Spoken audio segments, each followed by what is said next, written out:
आज के इस क्लास में हम कक्षा 8 के विज्ञान से पाठ 4 बतलाएंगे और जिसका नाम है कपड़े तरह तरह के, रेशे तरह तरह के। तो इसके सभी प्रश्न एवं उत्तर को हम बतलाएंगे, ठीक है। तो आप लोग वीडियो को शुरू से लेके अंत तक देखिए और चैनल पे नए तो चैनल को सब्सक्राइब करके घंटी को बजा दीजिए। तो चलिए अब हम प्रश्न की ओर बढ़ते हैं। तो यहाँ पे 1 नंबर प्रश्न है, रिक्त स्थानों की पूर्ति कीजिए। तो रिक्त स्थान को क्या करना है, यहाँ पे खाली स्थान को भरना है। तो इसका 1 में दिया हुआ है संश्लेषित रेशे कृत्रिम अथवा, यहाँ पे हो जाएगा मानव निर्मित। चूंकि यहाँ पे जगह नहीं था इसलिए हम छोड़ दिए हैं, यहाँ पे लिख दीजिएगा मानव निर्मित रेशे भी कहलाते हैं।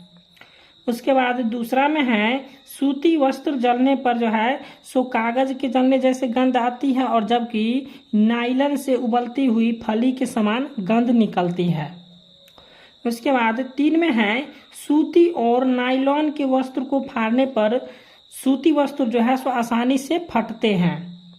उसके बाद 4 नंबर में है रेयॉन रेशा सेलुलोज के रासायनिक क्रियाओं द्वारा प्राप्त किए जाते हैं। तो इतना तक समझ गए होंगे।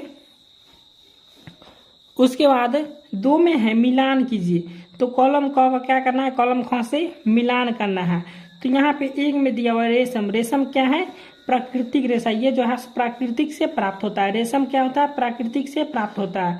उसके बाद 2 में है पैरासूट। तो पैरासूट क्या होता है, ये नायलॉन से बनता है, पैरासूट जो है नायलॉन से बनता है। उसके बाद 3 में है कृत्रिम रेशा, कृत्रिम रेशा हो जाएगा रेयान, ठीक है। उसके बाद 4 में है टेरिलिन। तो टेरिलिन हो जाएगा संश्लेषित रेशा। इसके बाद प्रश्न है, इसका क्या करना है, उत्तर देना है। तो चलिए इसको हम बतला देते हैं प्रश्न।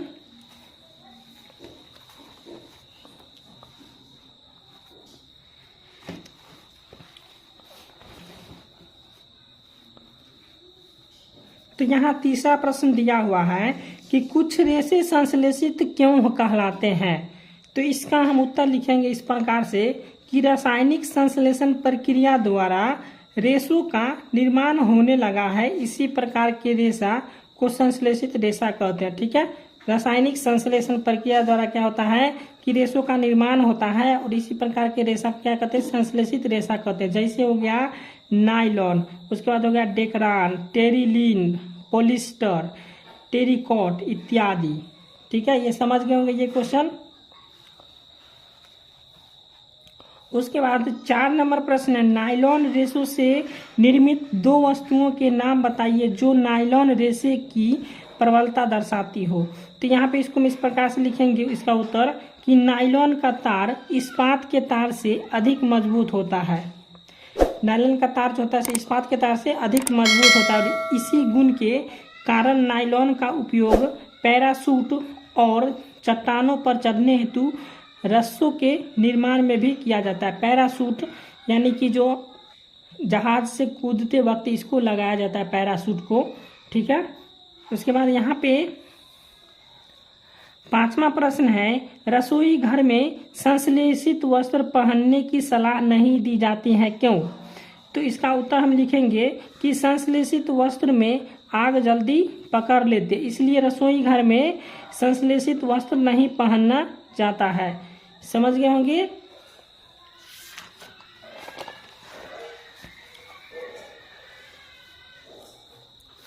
उसके बाद 6वां प्रश्न है, रेयॉन को नकली रेशम क्यों कहा जाता है। तो रेयॉन प्रथम मानव निर्मित रेशा है, ठीक है, और इसका गुण रेशम के रेशों के गुण जैसा है। जैसे रेयॉन में रेशम जैसी चमक होती है तथा इसके रेशों को रेशम के रेशों के समान बुना जाता है और इन्हीं गुणों से इसे नकली रेशा की कृत्रिम रेशा भी कहते हैं, ठीक है। यहाँ पर जाकर नकली रेशा भी और उसके बाद कृत्रिम रेशा कहते हैं। 7 नंबर प्रश्न है, संश्लेषित वस्त्र गर्मी के मौसम में आरामदेह नहीं होता है, क्यों। तो संश्लेषित वस्त्र प्राकृतिक रेशों के तरह पसीना की अवशोक नहीं करता है, जिससे गर्मियों के दिन में शरीर से चिपक जाते हैं और तथा सूर्य की ऊष्मा को अवशोषित भी करते हैं। यानी कि इस प्रकार समझिए कि संश्लेषित वस्तु है जो प्राकृतिक रेशों की तरह पसीना जो है सो नहीं सोखता है, ठीक है। और जिसके कारण जो है सो गर्मियों के दिन में शरीर में यह चिपक जाते हैं और सूर्य की ऊष्मा को अवशोषित भी करते हैं। तो ये हो गया इसका आंसर। उसके बाद 8वां प्रश्न है, एक्रिलिक के 2 उपयोग लिखें। तो एक्रिलिक के 2 उपयोग हम लिखेंगे। यहाँ पे पहला हो जाएगा स्वेटर के निर्माण में, उसके बाद कंबलों के उपयोग में हो जाएगा, उसके बाद तीसरा हम लिखें छाता के प्रयोग में हो लाते हैं।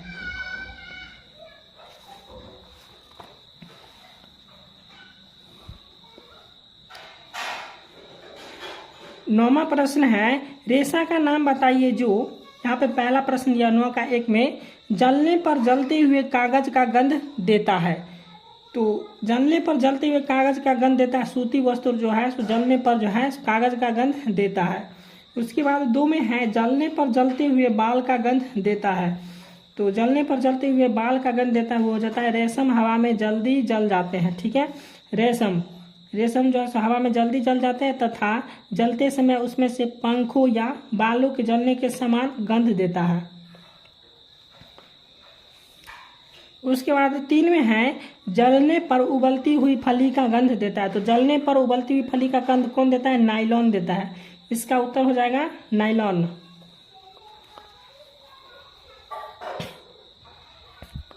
उसके बाद 10वां प्रश्न है, संश्लेषित रेशों का औद्योगिक निर्माण वास्तव में वनों के संरक्षण में सहायक रहा है, टिप्पणी दीजिए। तो इसका उत्तर हम लिखेंगे कि ये रेशे मानव द्वारा रासायनिक पदार्थों का उपयोग करके बनाया जाता है, जिसकी वजह से पेड़ों को काटने की जरूरत नहीं पड़ती है। इसके विपरीत प्राकृतिक रेशों को प्राप्त करने के लिए पेड़ों को काटना पड़ता है और इसीलिए यह कहना सही है कि संश्लेषित रेशों को औद्योगिक निर्माण वास्तव में वनों के संरक्षण में सहायक हो रहा है। तो यह हो जाएगा आपके 10 का आंसर, ठीक है।